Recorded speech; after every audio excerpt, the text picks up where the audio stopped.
शान्ताकारं भुजगशयनं पद्मनाभं सुरेशं विश्वाधारं जगत्सर्वं मेघवर्णं शुभांगं लक्ष्मीकान्तं कमलनयनं योगिविद्यानिगम्यं वन्दे विष्णुं भवभयहरं सर्वलोकैकनाथं यं ब्रह्मा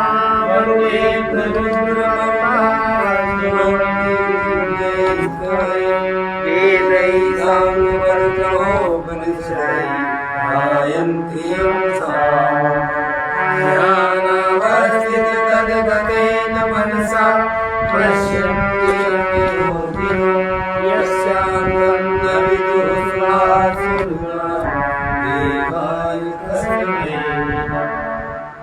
आदि शंकराचार्य द्वारा विरचित आत्मबोध का 61वां श्लोक। यद भाषा भाषतेर्कादि भाष्यैर्यत्तु न भाष्यते येन सर्वमिदं भाति तद् ब्रह्मेतवधारये। जिसके प्रकाश से सूर्य चंद्रमा आदि ज्योति मंडल प्रकाशित होते हैं, लेकिन जो उनके प्रकाश द्वारा प्रकाशित नहीं होता और जिससे यह सब कुछ देदीप्यमान है, उसे ही ब्रह्म जानो। जिससे ये सब कुछ देदीप्यमान है, उसे ही ब्रह्म जानो। सामान्य विश्वास क्या है? लोग इस ज्ञान के अनुसार धारणा नहीं बनाएंगे, नहीं बनाते ना। ये ब्रॉड कॉन्सेप्ट हर एक के समझ में नहीं आता, जबकि इसके अनुसार जो धारणा बना के विश्वास जिसके अंदर जाग जाए उसको आस्तिक कहते हैं। अब सामान्य धारणा क्या है कि जो अनेक सारे प्रतीक हैं, हम अगर प्रतीकानुसार उपासना करेंगे तो हमें लाभ होगा। यही तो करते हैं। कहेंगे आज शनिवार है, शनिदेव का मंदिर बना लो, उनके यहाँ दिया जला दो, उनके यहाँ वो कर दो। लेकिन इस तथ्य को भूल कर हम अगर कोई भी उपासना करते हैं तो हमारी कोई भी उपासना सफल नहीं होती। बहुत सारी चीजें इसी तरह से चल रही हैं सब। तो जिसके प्रकाश से सूर्य चंद्रमा आदि ज्योति मंडल प्रकाशित होते हैं, लेकिन जो उनके प्रकाश द्वारा प्रकाशित नहीं होता और जिससे सब कुछ देदीप्यमान है, सब कुछ, उसे ही ब्रह्म जाने। हमारे भीतर का चैतन्य हमारे आसपास के पदार्थों को प्रकाशित करता है। हमारे आसपास के पदार्थ, हमारे अंदर सबसे पहला पदार्थ हमारा अहंग है। चैतन्य के आगे सबसे पहले अहंग है, फिर मन की वृत्ति है, फिर इंद्रियां हैं, इंद्रियों का विषयों में संचरण है। तो हमारे चैतन्य भीतर जो चैतन्य है, ये आसपास सब कुछ को प्रकाशित करता है। आप जो कर रहे हैं उसको भी प्रकाशित करता है, और करने के बाद जो आपका संचित हो रहा है उसको भी वो प्रकाशित करता है, और संचित के बाद जो कर्म का परिणाम का नियम है वो आएगा, उसको भी वो प्रकाशित करता है। अब जब सबको वही प्रकाशित करता है, तो आप जो कर चुके वो आप करते तो आपके सामने आएगा कि नहीं आएगा। केवल इसका एक उपाय है कि आप जाग जाएं। उन कृत्यों के प्रभाव से बचने के लिए केवल एक उपाय है, आप जाग जाएं और आप सजग हो जाएं। वो स्वयं जो उससे बचना चाहता है जाग जाए और सजग हो जाए, और ये बात पता रहे कि इस कर्म का यह परिणाम है। इतना उसको ज्योतिषीय ज्ञान होना चाहिए, ये इसका होने वाला या आने वाला, इसका काट ये है।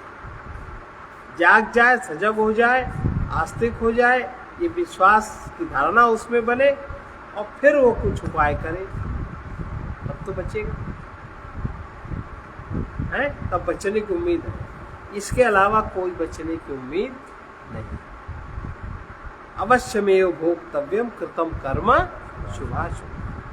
हमारे भीतर का चैतन्य हमारे आसपास के पदार्थों को प्रकाशित करता है, माने जो हमारा अहम है, जो हमारे मन के आकार हैं, जो हमारे इंद्रियों में विषयों की पकड़ है, जो ये विषय जगत है, इसको सबको प्रकाशित करने वाला व्यष्ट चैतन्य जो हमारे शरीर के भीतर है और समस्त चैतन्य जो जगत के बाहर है, इससे चैतन्य हमारे आसपास के संपूर्ण पदार्थों को प्रकाशित करता है।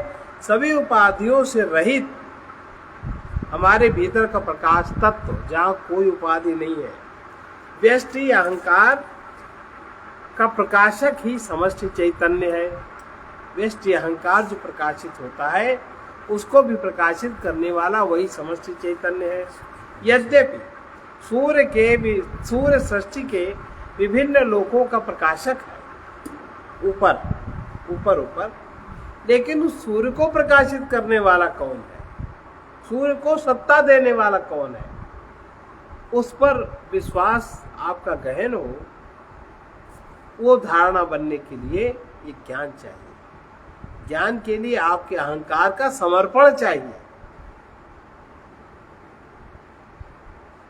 और अगर ये चीज नहीं है तब तो आप आस्तिक नहीं हो सकते। हम जैसे हैं, हम जो हैं वही बने रहें, हम धनी हैं, हम गरीब हैं, हम विद्वान हैं, हम ये सब उपाधियों का अभिमान हम लिए रहें, फिर अगर हम सोचें कि इस तरह की स्फुरणा हमारे भीतर हो, सो तो नहीं हो सकती। हो सकती नहीं हो सकती, वो नहीं हो रही है। यद्यपि सूर्य सृष्टि के विभिन्न लोकों का प्रकाशक है, परंतु इसे भी जीवन तो इस सर्वव्यापक परम सत्ता से ही मिलता है। और इस तरह सूर्य और चंद्रमा का प्रकाश सिवा हमारे भीतर के आत्मा के अन्य कोई और विशेष तत्व नहीं है। इसलिए सबसे पहला हमारा कर्तव्य है उसको जानने का, जो युक्ति है उसको जानने की जो रास्ता, सबसे पहला कर्तव्य है कि हम उसको जानें। उसका साधन पहले हमें समझना चाहिए, बाद में जगत का साधन समझना चाहिए। उसका साधन समझने के बाद हमारे ऊपर जो भी उपाधियां हमको होंगी, जो भी कुछ हमें मिलेगा, स्वाभाविक रूप से हमारी अंतस चेतना कहेगी ये हमारा नहीं है। जो व्यवस्था हमारे साथ जोड़ी गई है, हम इस व्यवस्था को किस तरह संचालित करके हम इस व्यवस्था को नियमित किस तरह कर सकते हैं, तब उसके करने का ढंग दूसरा होगा। तब वो स्वयं कर्ता न बन के किसी का माध्यम बनेगा, किसी के द्वारा कार्य, उसके द्वारा कोई कार्य करवाएगा, ऐसी उसकी धारणा बनेगी। तो जो ये जो आत्मा के अलावा अन्य कोई विशेष तत्व नहीं है, और वो आत्मा सबसे पहले हमारे अंदर है। ये कहीं दूर उसको खोजने नहीं जाना। उसमें जो अहं का पर्दा है, ये पर्दा किस प्रकार है, इस पर्दे को समझ के इसी को हटाना है। वो समझ हमारी प्रकट हो, इसी का नाम ध्यान है। तो पर्दा किस तरह हटे, इसी का नाम ध्यान है, ना कि हमारी कल्पना का नाम ध्यान है। तो ये कह रहे हैं कि जो अन्य सभी को प्रकाशित करता है, लेकिन स्वयं अपने सिवा किसी अन्य से वो प्रकाशित नहीं होता। वो प्रकाशित तो सबको करता है, लेकिन वो स्वयं ही प्रकाशित रहता है। उसको प्रकाशित करने वाला कोई दूसरा तत्व नहीं। अब वो नित्य प्रकाशक है, उसका प्रकाश कभी धूमिल नहीं होता। आत्मा का प्रकाश कभी धूमिल नहीं होता। आत्मा का होना कभी कम नहीं होता। आपका शरीर आप अनेक शरीर छोड़ते हैं, अनेक शरीर मिलते हैं, अनेक घटनाएं घटती हैं, लेकिन आत्मा का प्रकाश ज्यों का त्यों हर बात का साक्षी बना रहता है। जो इस तत्व के प्रति जाग जाता है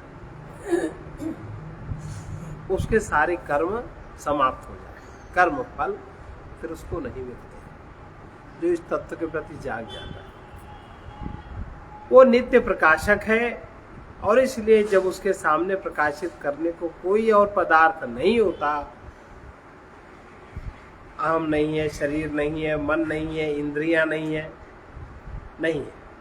कुछ नहीं है, फिर भी आत्मा है, तब वो स्वयं अपने आप को प्रकाशित करता रहता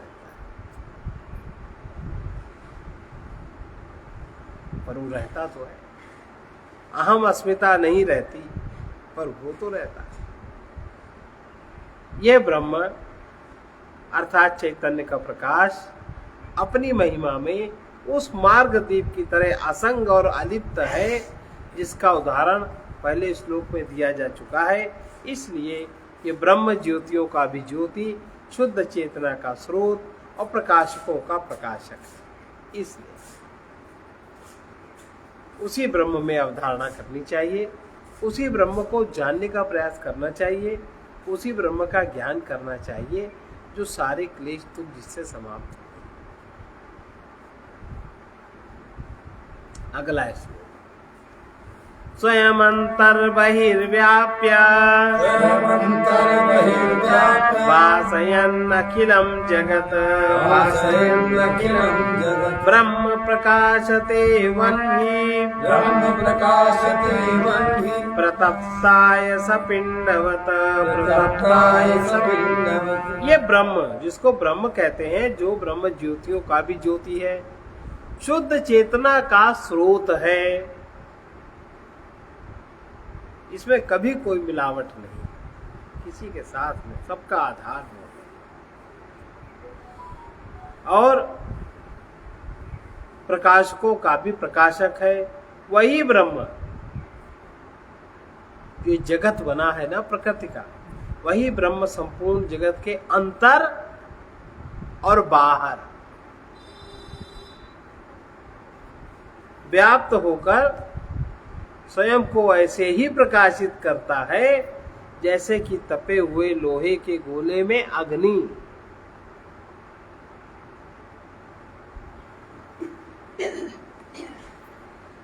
जैसे आपके अंदर जो जीवन तत्व है, अंदर का जो संचरण हो रहा है, तो बाहर का भी संचरण तो हो रहा है, नहीं हो रहा है? बाहर का भी हो रहा है, अंदर का भी हो रहा है। ब्रह्म संपूर्ण जगत के अंतर और बाहर व्याप्त होकर स्वयं को ऐसे ही प्रकाशित करता है जैसे कि तपे हुए लोहे के गोले में अग्नि प्रकाशित होता है। पर ब्रह्म वो अनुभवातीत सत्य, उसका कुछ अनुभव नहीं होता, वो तो बस साक्षी है। आप साक्षी होकर ही उसको जान सकते हैं। ये अनुभवातीत सत्य है जो स्वयं प्रकाश। भाई अनुभव होता देश काल परिस्थिति का, ये देश काल तो है नहीं, देश काल के पहले भी, देश काल के बीच में भी, देश काल के पार भी। वो परब्रह्म, वो अनुभवातीत सत्य है जो कि स्वयं प्रकाश है,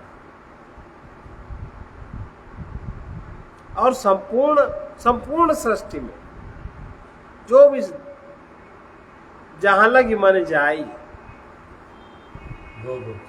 गो गोचर जहां लगी मन, जहां तक भी गति है, संपूर्ण सृष्टि में ब्रह्म ही ओतप्रोत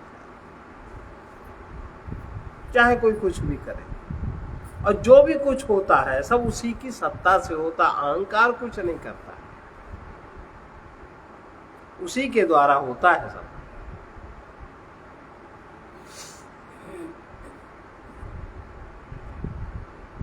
बहुत धन आने का जब योग होता है तो वो स्वतः आता है, और जाने को होता स्वतः जाता है।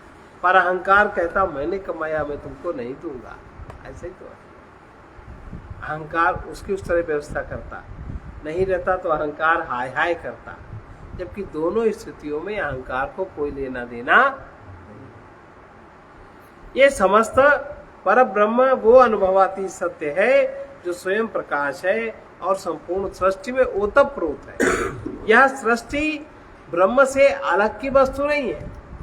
अगर अलग से वस्तु होती तो सृष्टि में जो घटनाक्रम चलते हैं वो कैसे चलते हैं?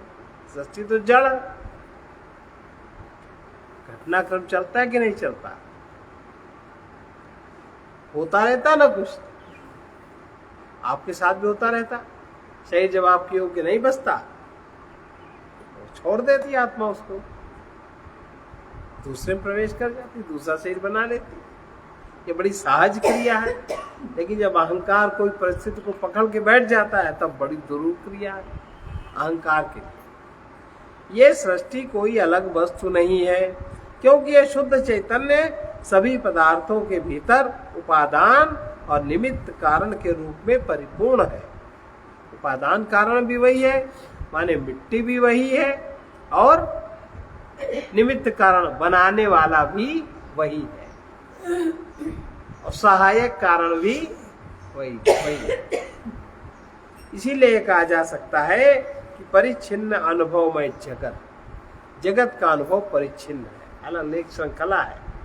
परिच्छिन्न अनुभवमय जगत आंतरिक वास्तविकता से भिन्न कुछ पदार्थ नहीं है, लेकिन इसको हम समझ सकते हैं साक्षी होकर। अगर इस तत्व को न जगाया अपने अंदर तो ये बात समझ में नहीं आ सकती, बुद्धि नहीं उसको पकड़ सकती। बिना आत्मा के यह प्रकृति जड़ है। उदाहरण छोटे मोटे हम लोग जानते हैं, शरीर से जब आत्मा हट जाता है तो शरीर वैसे ही पड़ा रह जाता है।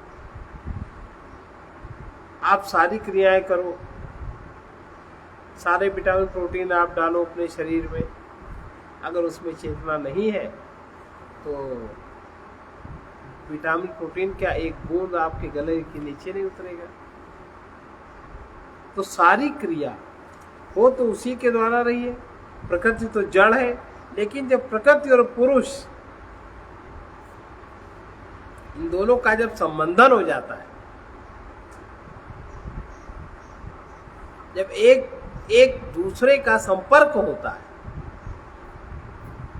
तो जीवन की विभिन्न अभिव्यक्तियों के रूप में प्रकटीकरण होता है। किसका? चैतन्य का, और जड़ का भी। नहीं तो अगर ये बंधन ना हो, मिट्टी का क्या रंग है और आपके हाथ की मिट्टी का क्या रंग है? आपके शरीर में तो मिट्टी ही है ना? और इस मिट्टी में जो तत्व है वही तत्व इस मिट्टी में है। वो मिट्टी जीवित है कि मृत है? जीवित मिट्टी से कार्य होते हैं, निर्माण होता है। जीवित मिट्टी में अगर आप पेड़ का बीज डालोगे तो पेड़ उगेगा, अगर मृत मिट्टी में डालोगे तो नहीं उगेगा। यही तो है, तो सब जानते हैं, थोड़ी छोटी छोटी बातें किसान लोग भी। तो ये जीवन की विभिन्न प्रकार की अभिव्यक्तियों के रूप में प्रकट होता है चैतन्य, अपने को प्रकट करता है। और जड़ पदार्थ भी उसी चैतन्य के आसपास घूम घूम नृत्य कर करके, नर्तन कर करके अपने विभिन्न प्रकार के रूप बदलता रहता है, और प्रकृति आनंदित होती रहती है। ये बात है कि नहीं? अब उसमें बीच में आ गया अहंकार, वो सारा कर देता गड़बड़। लेकिन अगर हम अहंकार को ठीक से समझें तो ये मनुष्य जीवन की पराकाष्ठा में पका हुआ फल है, जो अन्य जीवनों में कच्चा फल तिक्त करता है। मनुष्य जीवन के अंतिम छोर पे आके वो पका हुआ फल अहंकार जब होता है तो बड़ा मधुर होता है। उसी से तो जीव ब्रह्म की उपासना करता है। जीव उपासना काहे से करता है? भक्ति काहे को करता है? वही तो करता, पका हुआ फल। वो परम सत्ता ही इस जगत के कण-कण का सार तत्व है। जैसे दूध में से मक्खन निकाले जाने की प्रक्रिया की भांति प्रकृति को आत्मा से अलग किया जा सकता है, तथा ध्यान द्वारा शुद्ध हृदय गुफा में उसका साक्षात उसको दर्शन किया जा सकता है। जब लोहे का गोला बहुत देर तक अग्नि के संपर्क में रहता है तो स्वयं भी अग्नि के सदृश गर्म और लाल हो उठता है।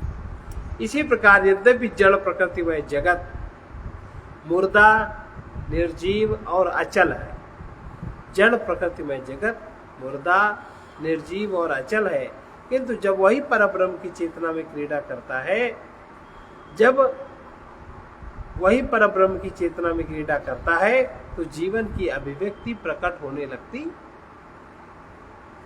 यदि उत्पन्न पदार्थों को परम तत्व का सानिध्य प्राप्त न होता, जो पदार्थ उत्पन्न हुए हैं अगर उनमें परम तत्व का ना होता, जीवन सानिध्य अगर उसका ना होता, तो यहां हमारी पहचान और अनुभव के लिए कुछ भी नहीं होता। हम अपनी पहचान इस जगत से अलग नहीं कर सकते, नहीं कर सकते। वो अनंत तत्व अजन्मा, अमर, सर्वशक्तिमान और सर्वव्यापक है। परिच्छिन्न पदार्थों की ये सृष्टि उत्पन्न होकर मृत्यु को बार बार प्राप्त होती है और अपनी शक्तियों और प्राणियों के विस्तार में ही सीमित है, लेकिन वो ब्रह्म तत्व ऐसी सीमा में नहीं है। अतएव परिच्छिन्न और अपरिच्छिन्न ये दोनों परस्पर विरोधी स्वभाव के हैं। जो अपरिच्छिन्न ब्रह्म है और परिच्छिन्न प्रकृति है, ये दोनों परस्पर विरोधी स्वभाव के हैं।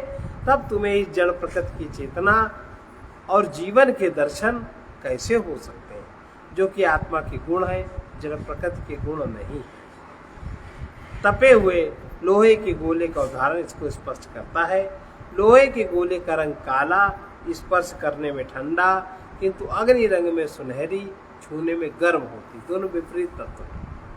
जब लोहे का गोला काफी लंबे समय तक अग्नि के संपर्क में रहता है, तो अग्नि का रंग और गर्मी लोहे के गोले में प्रवेश कर जाती है। इसी तरह जब जड़ और निर्जीव प्रकृति को आत्मा का सानिध्य प्राप्त होता है, तो आत्मा का स्वरूप सच्चित आनंद मानो प्रकृति को भी प्राप्त हो जाता है। प्रकृति भी सच्चित आनंद अनुभव होने लगती है और अज्ञानी प्राणी, अहंकारी प्राणी उस केवल एकांगी होकर के प्रकृति की तरफ भागने लगता है और जो वास्तविक तत्व है उसको वो भूल जाता है, और उसके में भागने का परिणाम दुख, क्लेश, विषाद, अज्ञान, अहंकार, जड़ता, ये सब होते हैं। और अगर वो दूसरे तत्व को भी समझ करके प्रकृति के ओर बढ़े, तब तो वो पूर्ण हो जाए। लेकिन वो एक ही तत्व को जानता है, दूसरे तत्व का स्मरण भी नहीं करता, उसको जानता भी नहीं। इसी तरह जब जड़ और निर्जीव प्रकृति को आत्मा का सानिध्य प्राप्त होता है, तो आत्मा का स्वरूप सच्चिदानंद मानो प्रकृति को भी प्राप्त हो जाता है। जो इस तत्व को नहीं जानते, जो इस बात को नहीं जानते, वही नास्तिक है, न कि परमात्मा को ना मानने वाला। जो इस तत्व को नहीं जानते, उन्हीं की उपाधि नास्तिक कही गई। जगद विलक्षणम ब्रह्म, ब्रह्मणो अन्यत्र किंचन, ब्रह्मान्यद भाति चेन्मिथ्या, भाति चेन मिथ्या, यथा मरुमरीचिका। ये जो ब्रह्म है, ये जो स्वयं तत्व है, जो स्वयं है, अपना जो होना पना है, ये जगत से विलक्षण है।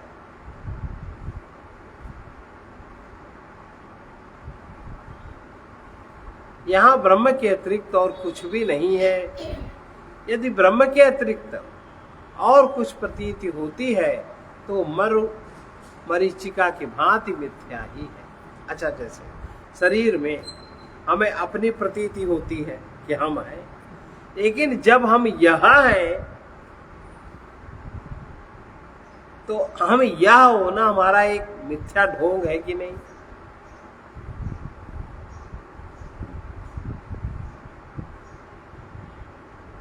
मिथ्या ढोंग इसमें है कि जो यह है वो हमेशा यह नहीं रहता है। यहां ब्रह्म के अतिरिक्त और कुछ नहीं है।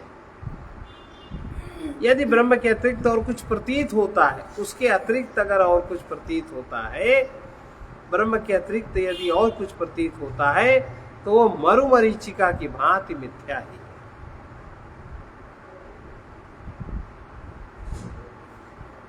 होता कुछ और है, समझ में कुछ और आता है। मरुमरीचिका यही तो है कुछ और समझ में कुछ और आ रहा है। इस प्रकार ये जो लोहे के गोले को अग्नि से भिन्न दिखाया गया है उदाहरण में, तो क्या इसी तरह ब्रह्म भी क्षणभंगुर जगत से भिन्न है, अथवा क्या यह भौतिक जगत से सदैव अलिप्त रहता है?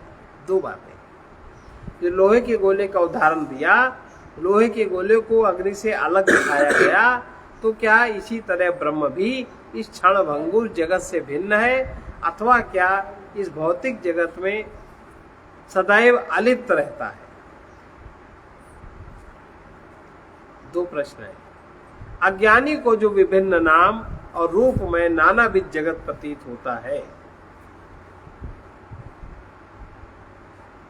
और ज्ञानी को, एक जो नहीं जानता और एक जो जानता है, उसी को ज्ञानी द्वारा अखंड अद्वय ब्रह्म के रूप में अनुभव किया जाता है। जैसे वर्तमान समय में एक बात आप बहुत अच्छी तरह समझ रहे हैं। अभी जो बनारस वाला किस्सा खुला, वो जो कह रहे हैं कि 91 के कानून का उदाहरण दे रहे हैं कि जो जिस कंडीशन में रहेगा, तो वहां तो कंडीशन में जो है वही कंडीशन रहने दो ना। जो उसमें तथ्य है वो तथ्य तो तब भी था और अब भी है। आपने उस तथ्य पर ढक दिया, पर्दा डाल दिया, तथ्य तो मिटा नहीं। इस तरह भी आप कानून का प्रयोग करो कि जो 47 के पहले की पोजीशन थी, पहले की पोजीशन ये थी, अभी भी वही पोजीशन है, कोई नया थोड़ी हुआ। अब उस पोजीशन की फोटो दिखा करके, फोटो खींच के सबको दिखा दिया कि ये है। क्यों नहीं मानते आप? एक ज्ञानी और एक अज्ञानी। एक मान रहा है कि हमने जो बनाया वो सत्य है, एक मान रहा है जो पहले से बना बनाया था वो सत्य है, और 91 का कानून जो बना बनाया था उसी बात को स्थापित करता है। बात है वही कह रहे हैं कि अज्ञानी को जो विभिन्न नाम और रूप में नानाविध जगत प्रतीत होता है, उसी को ज्ञानी द्वारा, वो ज्ञानी अखंड अद्वय ब्रह्म के रूप में अनुभव करता है। ज्ञानी परिवर्तन को परिवर्तन देखता है और अज्ञानी परिवर्तन को स्थिर मानता है। जो वस्तु जैसी है वो ऐसी ही रहे। अगर वो इसका रूप अगर बदल जाता है, दूसरा रूप होता है, तो वो सामान्य व्यक्तियों को स्वीकार नहीं। कोई मर जाता है रोते कि नहीं, जबकि वो तो एक प्रकृति है। बाल्यावस्था गई, किशोरावस्था आई, युवावस्था आई, तब न रोए, क्योंकि वो स्थूल पिंड हमारे सामने रहा। अब जब पिंड बिल्कुल क्षीण हो गया, वो जब छूट गया, अब जब आत्मा दूसरे शरीर को ले लेगी, तो वो चीज हमें पता नहीं। वो चीज हमें नहीं पता कि नवसृजन तो हो ही रहा है, पर नवसृजन की घटना को हम एक जगह स्थिर मानते हैं। एक जगह स्थिर तो है नहीं। तो कह रहे हैं कि अज्ञानी को जो विभिन्न नाम और रूप में नानाविध जगत प्रतीत होता है, उसी को ज्ञानी द्वारा वो अखंड, जिसमें कहीं कोई खंड नहीं है, अद्वय ब्रह्म, जिसके तरह कोई नहीं है, के रूप में अनुभव किया जाता है। और मिथ्या होने के कारण यह अनेकत्व, जो दृश्य जगत दिख रहा है, ये मिथ्या होने के कारण माने दिखता कुछ और है और असल में कुछ और है। मिथ्या किसे कहते हैं? जो दिखे कुछ और उसका तत्व स्वभाव हो कुछ और, उसको मिथ्या कहते हैं। तो मिथ्या होने के कारण यह अनेकत्व ब्रह्म को दूषित नहीं कर पाता। मरुस्थल और मरु मरीचिका की दशा में केवल मात्र मरुस्थल की ही सत्ता है, वहां जल की सत्ता नहीं है।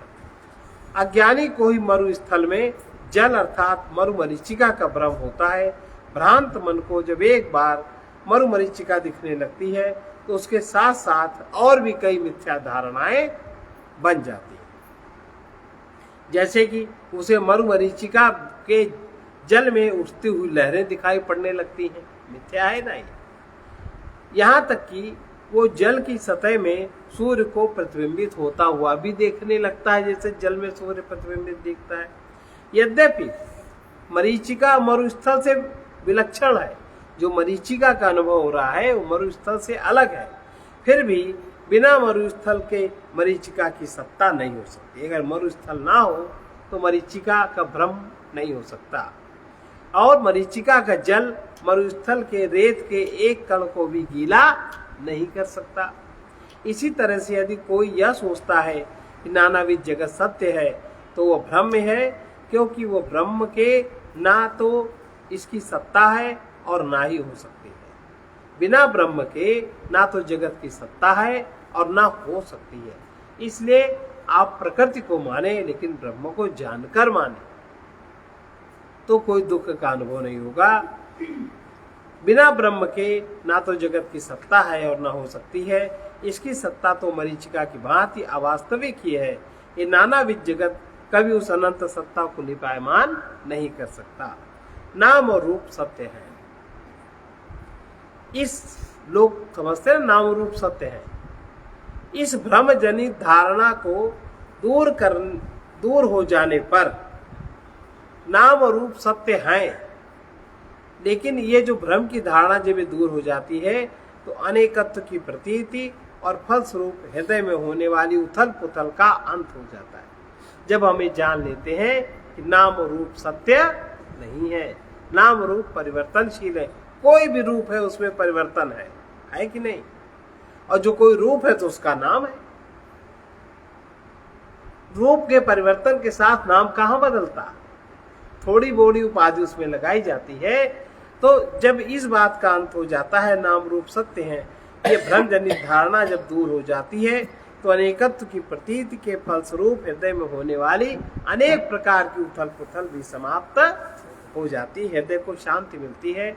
इसलिए एक दृष्टि से परम सत्ता पर ब्रह्म भिन्न ही है। जो परम सत्ता है, जो पर ब्रह्म है, वो भिन्न है, और इस दृष्टि से वो जगत से विलक्षण है, क्योंकि उसमें कोई परिवर्तन नहीं होता, उसका कोई नाम रूप का व्यक्तिकरण नहीं है। परंतु दूसरी दृष्टि से देखें तो भ्रम जनित जो कुछ प्रतीत होता भी है, ब्रह्म उन सब में इस प्रकार ओतप्रोत है, उसके अलावा और कुछ भी नहीं है। अगर सत्य है तो वही सत्य है। अब शरीर में आत्मा सत्य की शरीर सत्य है, आत्मा ही तो ब्रह्म है। और यदि उसके अलावा कुछ दिखता भी है तो वो केवल प्रतीति मात्र है, प्राप्ति मात्र नहीं है, प्रतीति है।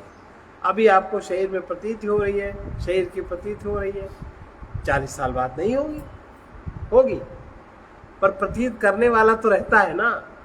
वो इस शरीर में नहीं, दूसरे के प्रकट हो जाएगा, वो दूसरी प्रतीति शुरू हो जाएगी। प्रतीतियां तो अनेक है, लेकिन जो प्रतीति करने वाला है, जो प्राप्त है, वो एक ही है। अगला श्लोक, दृश्यते श्रूयते यद्यद ब्रह्मणोऽन्यत्र तद्भवेत् तत्त्वज्ञानाच्च तद्ब्रह्म सच्चिदानन्दमद्वयम्। दृश्यते श्रूयते यद्यद ब्रह्मणोऽन्यत्र तद्भवेत् तत्त्वज्ञानाच्च तद्ब्रह्म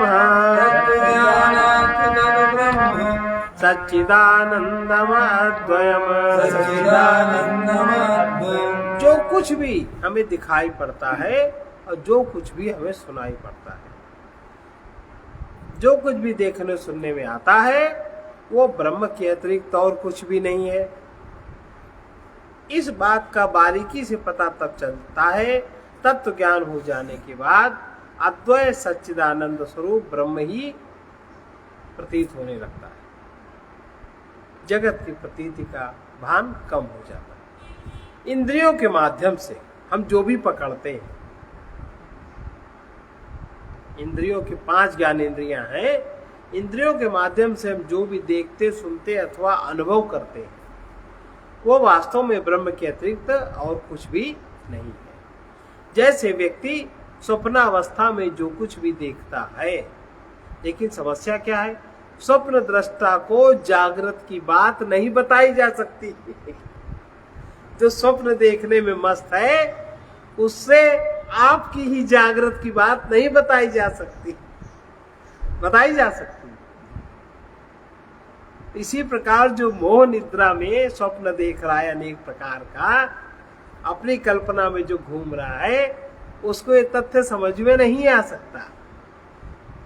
मोह निशा जग सोवरिहारा, देखिए स्वप्न विचित्र प्रकारा। विचित्र प्रकार की कल्पनाएं करता है।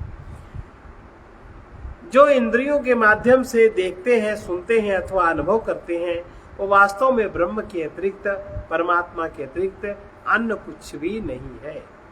जैसे व्यक्ति स्वप्नावस्था में जो कुछ भी देखता है वो उसके जागृत मन के अतिरिक्त और कुछ भी नहीं। स्वप्न में हम जो भी स्वप्न देखते हैं, हमने जितने भी स्वप्न देखे, क्या देखा? जागृत अवस्था में जो हमारी वासनाएं पूरी नहीं हुई, मन में संचित हो गई, और जब वो संचित हो गई, अब जब स्वप्न की अवस्था आई, उस समय उनको मिल गई आजादी। वो आराम से मन अपनी कल्पना करके उसको बढ़ा करके अपनी वासनाओं की पूरी करता है, स्वप्न अनेक प्रकार के देखता है। तो जैसे हम व्यक्ति स्वप्नावस्था में जो कुछ भी देखता है वो उसके जागृत मन के अतिरिक्त और कुछ भी नहीं देखता। चैतन्य तो वो है जो हमारे देखने, अनुभव करने, विचार करने की तमाम क्रियाओं की अध्यक्षता करता है और उन्हें शक्ति प्रदान करता है, अध्यक्षता करता है। जैसे आप भोजन करने बैठे, स्वाभाविक रूप से आपने खाया, नमक ज्यादा है कि कम है, चीनी ज्यादा है कि कम है, गर्म है कि ठंडा, जो इंद्रियों से अनुभव होने वाली वस्तु अनुभव हुई, तो इंद्रियों ने थोड़े न कहा कि ऐसा है। उनको उस क्रिया को अध्यक्षता करने वाला एक अलग बैठा है तुम्हारे अंदर। वो कह रहा है यहाँ ये है, यहाँ ये है, यहाँ ये है, अगर इसको ऐसे से ऐसा कर लो तो ये बात सही हो जाएगी, ठीक हो जाएगा। और वहां एक क्रोध करने वाला ही बैठा है, एक क्रोध को देखने वाला भी बैठा है। आपको गुस्सा भी आया, उसी क्षण आपको लगा अरे क्या यार फालतू रोज रोज की समस्या, वही गुस्सा, छोड़ो, एक गिलास पानी पिया उठ गए। होता है ना, ये रोज सबके साथ होती घटना। तो ये जो चैतन्य तो वो है जो हमारे ही अंदर है, और हम ही चैतन्य, ऐसे कहते हैं हम ही चैतन्य है। चैतन्य वो है जो हमारे देखने, अनुभव करने, विचार करने की तमाम क्रियाओं की निरंतर अध्यक्षता करता है। वो कहीं लिप्त नहीं होता। शरीर की क्रिया में, मन की क्रिया में, बुद्धि की क्रिया में, अहंकार की क्रिया में जो हमारा चैतन्य है वो कभी लिप्त नहीं होता। वो अध्यक्ष बना साक्षी होकर हर चीज का अनुभव करता रहता है, देखता रहता है। ये हमारा भीतरी चैतन्य ही है जो ज्ञान, अज्ञान, क्रोध, प्रेम और इसी प्रकार की भावनाओं और आवेशों के समूहों को हमारे लिए प्रकाशित करता है। यदि चैतन्य हमारे प्राणों को जीवन न दे तो जीवन की अभिव्यक्ति संभव नहीं है। इस जड़ शरीर में जीवन प्रकट नहीं होगा। अतएव अनुभव कर कि परिच्छिन्न शरीर, परिच्छिन्न मन और बुद्धि तथा बाह्य सृष्टि, समष्टि, ये जो कुछ भी है वो सब वास्तव में ब्रह्म की अभिव्यक्ति के अलावा और कुछ भी ऐसा जानना, ऐसा समझना, ऐसा जीवन जीना आस्तिकता है।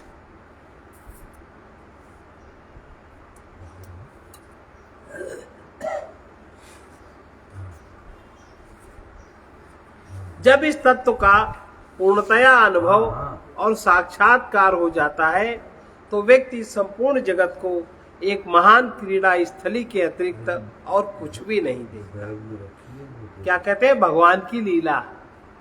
ये जो जगत है ये भगवान की लीला, ऐसे तो कहते हैं ना आपस में। जहां एकमात्र परमात्मा ही सच्चिदानंद स्वरूप है, क्रीड़ा करता है, क्योंकि वो एकमात्र अद्वितीय है। एकमेवाद्वितीयम ब्रह्म, सूत्र है ना वेद का। एकमेवा द्वितीयम ब्रह्म। अगला श्लोक सर्वगम सच्चिदात्मानं ज्ञान चक्षुर्निरीक्षते अज्ञान चक्षुर्क्षेत अज्ञान चक्षुर्नेक्षेत्र भासत्वं भानुमन्दवत सर्वगम सच्चिदात्मानं ज्ञान चक्षुर्निरीक्षते अज्ञान चक्षुर्नेक्षेत भास्वत्वं भानुमन्दवत यद्यपि हम सब जानते हैं कि आत्मा ही सर्वव्यापक और सच्चित स्वरूप है। सत माने जो निरंतर एक सा रहता है, और चित माने जो चैतन्य रूप में निरंतर एक सा रहता है, चैतन्य रूप में रहता है। किंतु इसका साक्षात्कार ज्ञान चक्षु के द्वारा ही संभव है। पर जिसकी दृष्टि अज्ञान से आच्छादित है, आवरण है, मल आवरण विक्षेप जिसकी दृष्टि पर है, वो न देख पाता ना वो समझ पाता। जैसे अंधा व्यक्ति भासमान सूर्य को नहीं देख पाता, अनुभव तो कर लेगा कि गर्मी है, सूर्य निकल आया, गर्म लग रही है, बहुत ठंड लग रही थी, हीट हो गया, तो अनुभव कर लेगा, पर सूर्य को देख नहीं पाएगा। यद्यपि आत्मा सर्वव्यापक और सच्चित स्वरूप है, किंतु इसका साक्षात्कार ज्ञान चक्षु द्वारा ही संभव है। पर जिसकी दृष्टि अज्ञान से आच्छादित है, वह इसको नहीं देख पाता। जैसे अंधा व्यक्ति भासमान सूर्य को नहीं देख पाता, जैसे अंधा व्यक्ति सूर्य को नहीं देख सकता, इसी तरह जिस व्यक्ति की बुद्धि इतनी तीक्ष्ण नहीं है, बुद्धि मलिन है, सत्य को ग्रहण करने की सामर्थ्य जिसमें जागृत नहीं हुई, इसलिए जिसके ज्ञान चक्षु नहीं खुले, उसको पर्याप्त विवेक प्राप्त नहीं हुआ और वो वास्तविकता को अवास्तविकता से अलग कर सके, जिसका मन शुद्ध नहीं हुआ, जिसकी आंतरिक ज्ञान ज्योति इतनी स्पष्ट नहीं है कि वो पदार्थों का ठीक ठीक विश्लेषण कर सके, जिसने अनन्य भक्ति की प्राप्ति के लिए पर्याप्त तप नहीं किया, तथा जो अभी भी अनंत आत्मा पर बाह्य जगत के पदार्थों के परिच्छिन्न गुण को आरोपित करता है, ऐसा अनधिकारी व्यक्ति सहज ही नित्य आत्मा का अपने वास्तविक स्वरूप के रूप में अनुभव नहीं कर सकता। सबको अनुभव नहीं होता, कैसे करेगा बताओ। मन में तो किसी के लोभ की परत चढ़ी है, लोभ के पीछे डंडा बाजार हो रही है ना, इसी के पीछे तो होती है। बहुत खास खास संबंधी, बड़े प्रेम संबंधी, भाई भाई, माता पिता, पति पत्नी, झगड़े का कारण क्या है? हमको ये चाहिए, तुमने हमको ये नहीं दिया, और हम छीन के लेंगे, हमारा अधिकार है। वो आश्चर्य की बात है, इस मैटर में महिलाएं ज्यादा बोलती, जिनका कुछ अधिकार नहीं। कानून ने बना दिया, वो अलग बात है। अरे तुम अपने पिताजी क्या ले, तो अपने पिताजी क्या ले, वो अलग बात है, लेकिन वास्तविकता नहीं है। जिसकी वास्तविकता है उसके कोई एहसास नहीं। जैसे अंधा व्यक्ति सूर्य को नहीं देख सकता, इसी तरह जिस व्यक्ति की बुद्धि इतनी तीक्ष्ण नहीं हुई कि उस सत्य को ग्रहण कर सके, इसलिए जिनके ज्ञान चक्षु नहीं खुले, जिसको पर्याप्त विवेक प्राप्त नहीं हुआ कि जो वास्तविकता और अवास्तविकता से अलग कर सके, जिसका मन शुद्ध नहीं हुआ, जिसकी आंतरिक ज्ञान ज्योति इतनी स्पष्ट नहीं है कि वो पदार्थों का ठीक ठीक विश्लेषण कर सके, जिसने अनन्य भक्ति की प्राप्ति के लिए पर्याप्त तप नहीं किया, जिसका मन शुद्ध नहीं हुआ, तथा जो अभी भी अनंत आत्मा पर बाह्य जगत के पदार्थों के परिच्छिन्न गुणों को आरोपित करता है, ऐसा अनधिकारी व्यक्ति सहज ही नित्य आत्मा का अपने वास्तविक स्वरूप के रूप में अनुभव कदापि नहीं कर सकता। निसंदेह आत्मा महान है, जो सब में है, सब उसी में है, किंतु ये सत्य के जिज्ञासु की उपाधियां ही हैं कि जो अद्वैत सत्ता के सौंदर्य को आच्छादित करती हैं और उसको विकृत बना देती है। वो व्यक्ति का अंधापन ही है जो सूर्य को भी अंधकार में दिखाता है, यद्यपि वो नित्य प्रकाशमान है। तमाम दार्शनिकों को अंतिम विश्लेषण के साथ मानव मस्तिष्क की कल्पना शक्ति का आश्रय लेना ही पड़ता है और वे उसी सहायता से बुद्धिमान साधक को यह समझाते हैं कि एक सच्चे साधक के लिए वास्तविक तत्व का ज्ञान किस प्रकार संभव है। और सभी लोग सभी उपाधियों से जब ऊपर उठ जाने से ही आत्मा का अनुभव, जब सब उपाधियों से कोई व्यक्ति ऊपर उठ जाएगा तभी आत्मा के सत्य का अनुभव उसको होगा। शुरू में साधक अपनी बुद्धि द्वारा ही गुरु का अनुसरण करने का प्रयत्न करते हैं। बौद्धिक दर्शन अथवा ज्ञान तब तक संभव नहीं है जब तक ये पदार्थ के साथ कोई ज्ञान साधन नहीं होता। इसी भाव को दृष्टि में रखते हुए कभी कभी साधक लोग पूछ बैठते हैं कि जब व्यक्ति एक बार शरीर, मन और बुद्धि रूपी उपाधियों से ऊपर उठ जाता है तब उसे सत्य का अनुभव कैसे हो सकता है।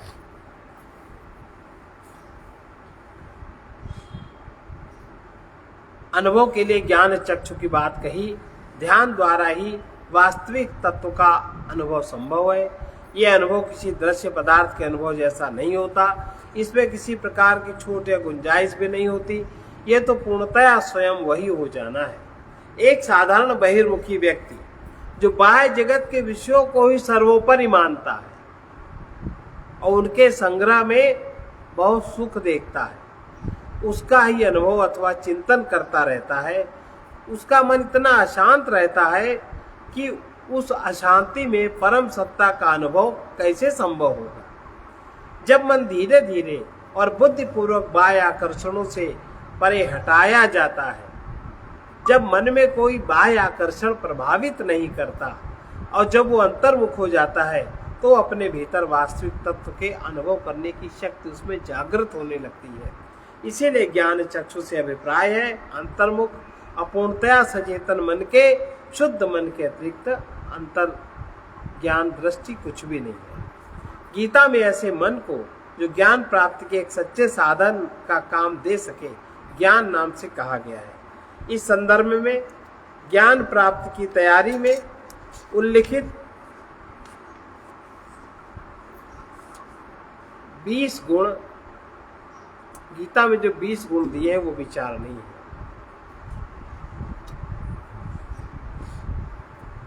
सबसे पहले क्या क्या दिया गीता का बता रहे हैं।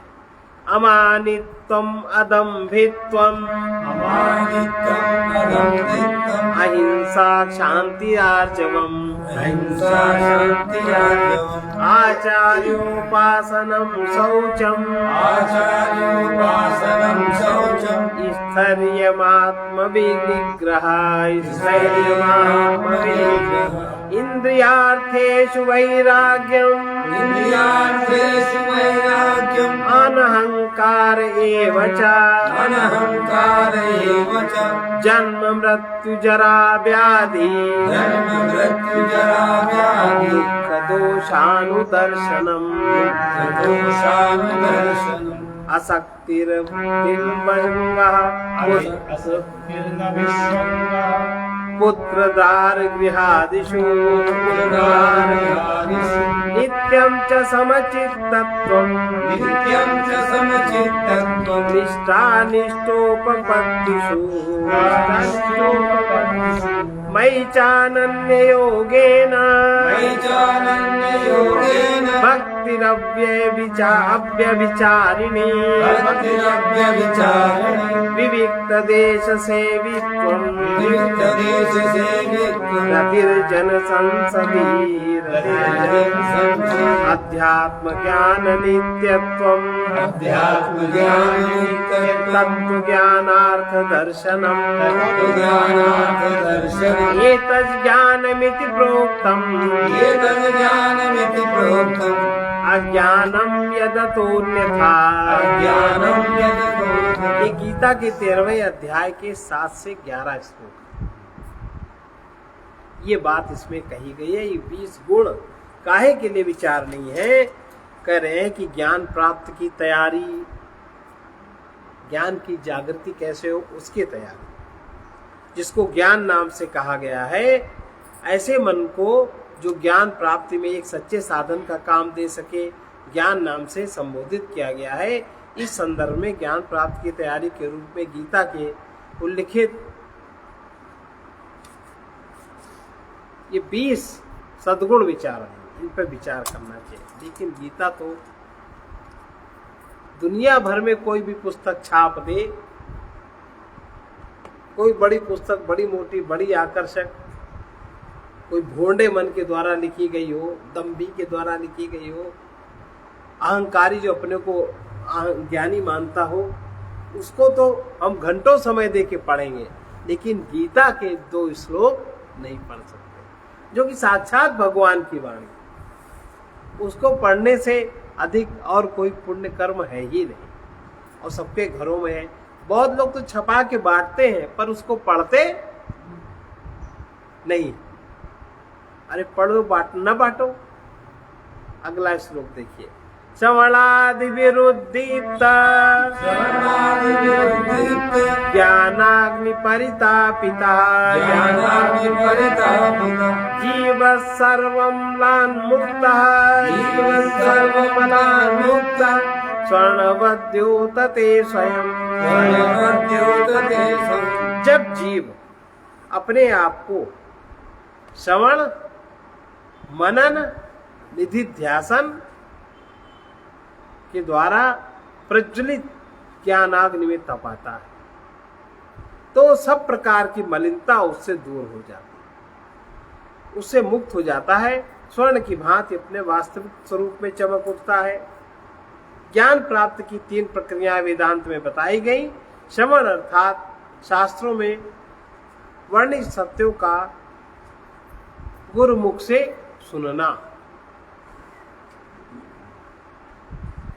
मनन अर्थात उन सत्यों को बुद्धि द्वारा समझने का सतत प्रयास करना। निधिध्यासन अर्थात जो कुछ सुना है उसको तर्क की कसौटी पर ठीक ठीक पाना, वैसा अनुभव करने का प्रयत्न करना।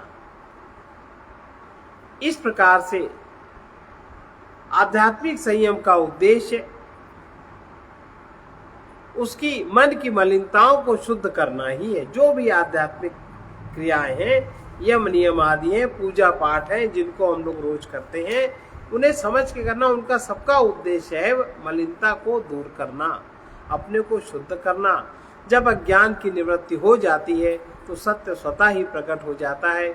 यह आत्मा का स्वाभाविक अनुभव है, और सत्य के उस सच्चे जिज्ञासु को ही उसका साक्षात्कार हो पाता है, जिसने अपने संपूर्ण कर्तव्यों का निर्वहन विवेक पूर्वक जो करता है, अपने मन को जो निरंतर शुद्ध करने का प्रयास करता है, व्यर्थ की मान्यताओं को जो अपने मन में ओढ़ता नहीं है, काम, क्रोध, लोभ, मोह, मद, मत्सर आदि षड्विकारों से जिसने अपने मन को शुद्ध कर लिया है, उसी की बुद्धि में वो ज्ञान जागृत होता है, जिससे कि उसे सत्य का अनुभव होता है।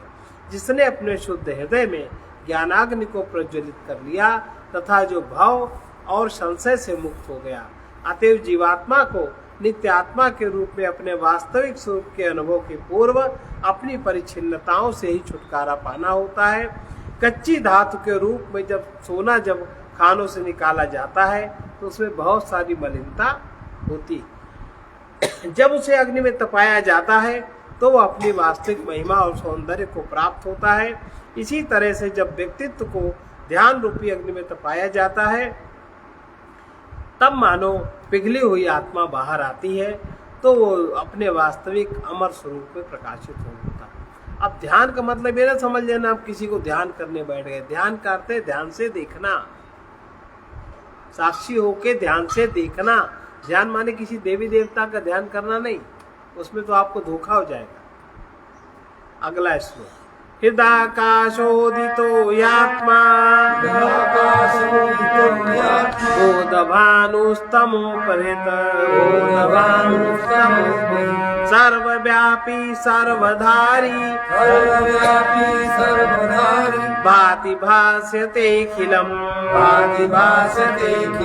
हृदय आकाश में उदित होने वाला ज्ञान का सूर्य अर्थात आत्मा अज्ञान अंधकार का नाश करता है, सर्वव्यापक और सर्वाधार है, स्वयं प्रकाशित होता है तथा अखिल जगत को भी प्रकाशित करता है।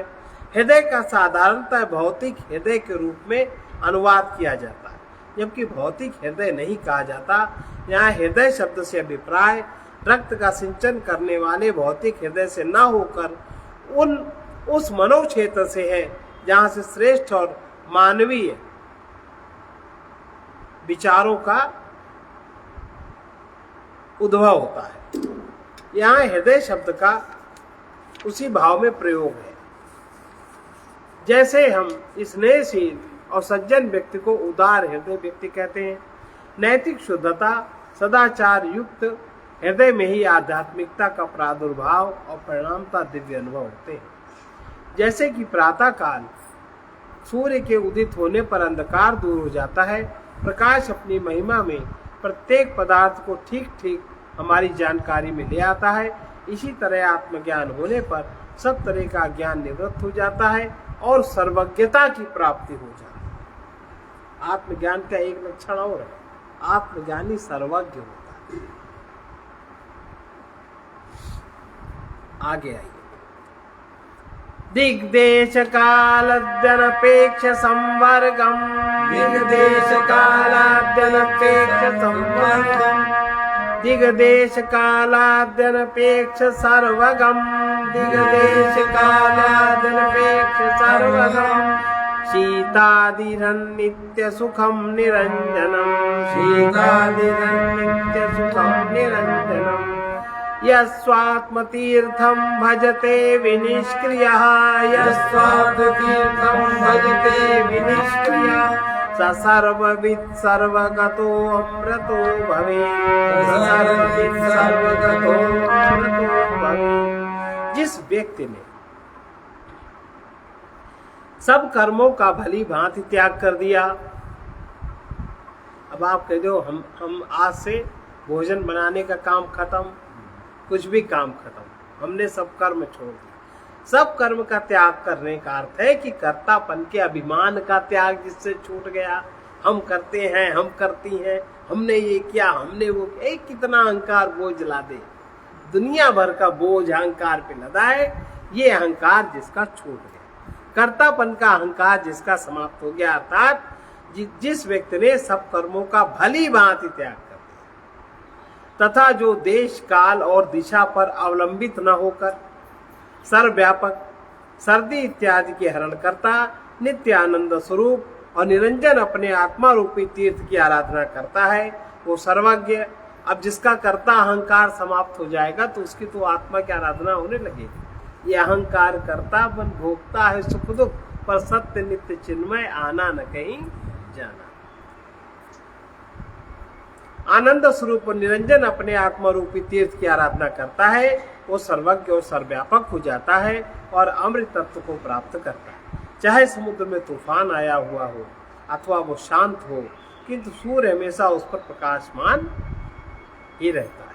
इसी तरह से शुद्ध आत्मा अर्थात सत्य, जो देश काल और कारण का केंद्र है, जो सर्वव्यापक है, जिसमें द्वैत नहीं है, जो पूर्ण चेतना युक्त शुद्ध चैतन्य है, जो सबका आधार है, जिस पर ये सभी नानाविध पदार्थ क्रीड़ा करते हैं, वही एकमात्र है चैतन्य जिसके द्वारा संपूर्ण सृष्टि प्रकाशित हो रही है।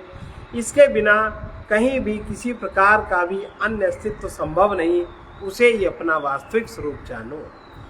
वो जिसने तमाम कामनाओं, क्रियाओं, ममता, राग, द्वेष तथा इस जगत के क्षणभंगुर जीवन के साथ अपनी आसक्ति को छोड़ दिया है, जिसकी आसक्ति छूट गई, और जो किसी भी कर्म में जिसका अहंकार नहीं बोलता, जो आत्मा की वेदी पर अपने वास्तविक स्वरूप के आनंद के रसपान के लिए निरंतर दृढ़ता पूर्वक प्रयत्नशील है, वो महात्मा सर्वज्ञ सर्वव्यापक हो जाता है। उसी के लिए अमृतत्व है, क्योंकि जिसका आदि अंत नहीं, उसकी पहचान और अनुभव कर लेने पर मनुष्य अमर हो जाता है। स्वप्न दृष्टा स्वप्न के अंत होने और जाग उठने पर स्वयं ही जागने वाला बन जाता है। इसी तरह से मन बुद्धि रूपी उपाधियों के उठ जाने पर परिच्छिन्न अहंकार स्वयं अपने आत्म स्वरूप में अमृत स्वरूप ब्रह्म ही हो जाता है।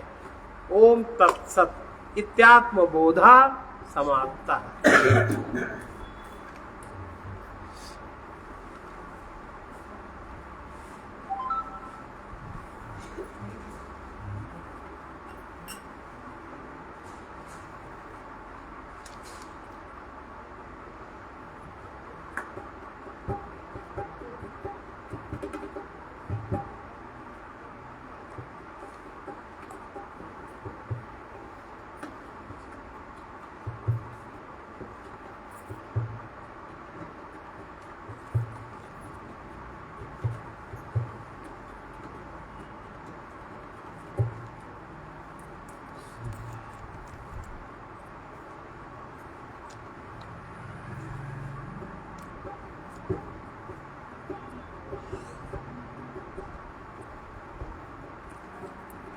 जो है वो भुलाने के काबिल नहीं है, जो है वो भुलाने के काबिल नहीं है, नहीं है वो पाने के काबिल नहीं है, नहीं है वो पाने के काबिल नहीं है, जो है वो भुलाने काबिल नहीं है, जो है वो भुलाने काबिल नहीं है, जो है वो अभी है यही है हम उसमें, जो है वो अभी है यही है हम उसमें, किसी को दिखाने के काबिल नहीं है, किसी